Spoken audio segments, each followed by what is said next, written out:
خالد کو اس وقت بہت غصہ آیا تھا۔ ایک تو اس کا بھائی گیا، دوسرا 4000 درہم گئے۔ چونکہ قریش اور مسلمانوں کے درمیان خونی دشمنی پیدا ہو چکی تھی، اس لیے مسلمانوں نے یہ رقم واپس نہ کی۔ رقم واپس نہ کرنے کی دوسری وجہ یہ تھی کہ ولید نے رسول کریم کو بتا دیا تھا کہ قریش مسلمانوں کے خلاف فیصلہ کن جنگ کی تیاری کر رہے ہیں، اور اس کے لیے بے انداز درہم و دینار اکٹھے کیے جا چکے ہیں۔ خالد مدینے کی طرف چلا جا رہا تھا۔ اسے افق سے ایک کوہان سی ابھری ہوئی نظر آنے لگی۔ خالد جانتا تھا یہ کیا ہے۔ یہ احد کی پہاڑی تھی جو مدینہ سے 4 میل شمال میں ہے۔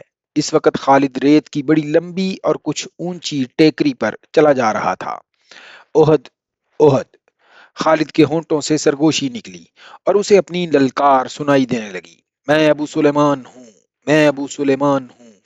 اور اس کے ساتھ ہی اسے ایک خونریز جنگ کا شور و غل اور سینکڑوں گھوڑوں کی ٹاپ اور تلواریں ٹکرانے کی آوازیں سنائی دینے لگیں۔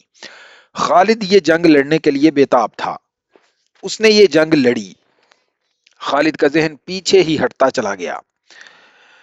4 ہی سال پہلے کا واقعہ تھا۔ مارچ 625 شوال 3 ہجری کے مہینے میں قریش نے مدینہ پر حملہ کر کے جو لشکر تیار کیا تھا وہ مکہ میں اکٹھا ہو چکا تھا۔ اس کی کل تعداد 3000 تھی۔ اس میں 700 افراد نے زرہ پہن رکھی تھی۔ گھوڑ سوار 200 کے لگ بھگ تھے، اور رسد اور سامان جنگ 3000 اونٹوں پر لدا ہوا تھا۔ یہ لشکر کوچ کے لیے تیار تھا۔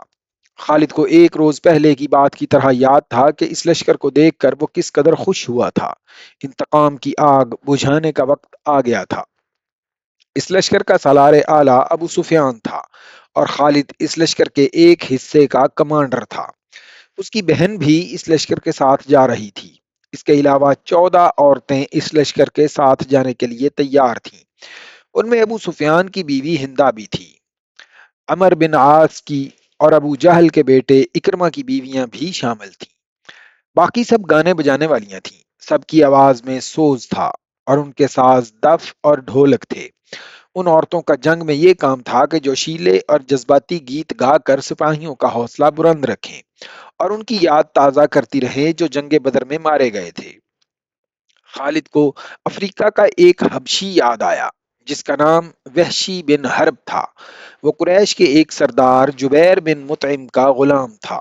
وہ دراز قد، سیارو اور طاقتور تھا۔ اس نے برچھی مارنے کے فن میں شہرت حاصل کی تھی۔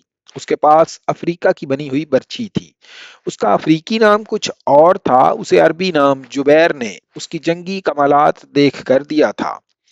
بن حرب کوچ سے پہلے جبیر بن مطعم نے اسے کہا، مجھے اپنے چچا کے خون کا بدلہ لینا ہے، چاہے مجھے موقع نہ مل سکے۔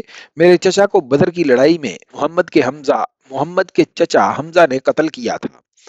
اگر تم حمزہ کو قتل کر دو تو میں تمہیں آزاد کر دوں گا۔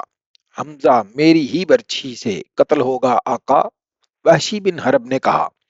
یہ حبشی غلام اس طرف جا نکلا جہاں وہ عورتیں اونٹوں پر سوار ہو چکی تھیں جو اس لشکر کے ساتھ جا رہی تھیں۔ ابو اسما، کسی عورت نے پکارا۔ یہ وحشی بن حرب کا دوسرا نام تھا۔ وہ رک گیا، دیکھا کہ ابو سفیان کی بیوی ہندا اسے بلا رہی تھی۔ وہ اس کے قریب چلا گیا۔ ابو اسما، ہندا نے کہا، حیران نہ ہو، تجھے میں نے بلایا ہے۔ میرا سینہ انتقام کی آگ سے جل رہا ہے، میرا سینہ ٹھنڈا کر دے۔ حکم خاتون، غلام نے کہا، اپنے سالار کی زوجہ کے حکم پر اپنی جان دے دوں گا۔ بدر میں میرے باپ کو حمزہ نے قتل کیا تھا۔ ہندا نے کہا، تو حمزہ کو اچھی طرح پہچانتا ہے۔ یہ دیکھ، میں نے سونے کے جو زیورات پہن رکھے ہیں، اگر تو حمزہ کو قتل کر دے گا تو یہ زیورات تیرے ہوں گے۔ وحشی بن حرب نے ہندا کے زیورات پر نگاہ ڈالی تو وہ مسکرایا اور زیر لب پرعزم لہجے میں بولا، حمزہ کو میں ہی قتل کروں گا۔ خالد کو اپنے لشکر کا کوچ یاد تھا۔ اسے راستے سے لشکر مدینہ کو گیا تھا۔ اسی راستے سے لشکر مدینہ کو گیا تھا۔ اس نے ایک بلند جگہ کھڑے ہو کر اپنے لشکر کو دیکھا تھا۔ اس کا سینہ فخر سے پھیل گیا تھا۔ اسے مدینہ کے مسلمانوں پر رحم آ گیا تھا، لیکن اس رحم نے بھی اسے مسرت دی تھی۔ یہ خون کی دشمنی تھی، یہ اس کے وقار کا مسئلہ تھا۔ مسلمانوں کو کچل ڈالنا اس کا عزم تھا۔